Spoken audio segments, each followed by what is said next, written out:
So tonight on the bench, we have a tool roll, and this tool roll is kind of special.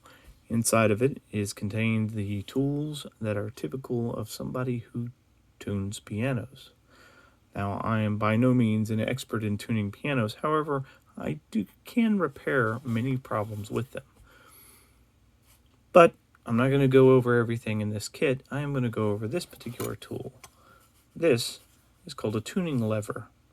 It is the tool that you use to tighten or loosen the strings on your piano. This is a shaft model. This is, I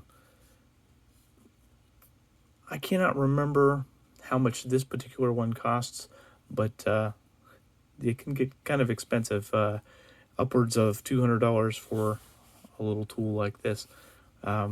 Included with this tool will come this little wrench.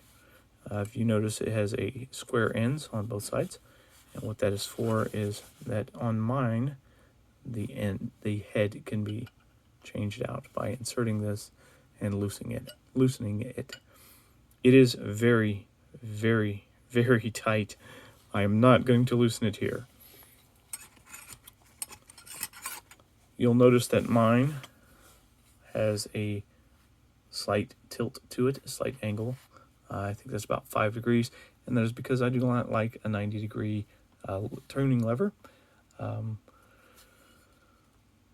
yeah, what the hell is that? This is a piano tuning lever. That's it. Good night.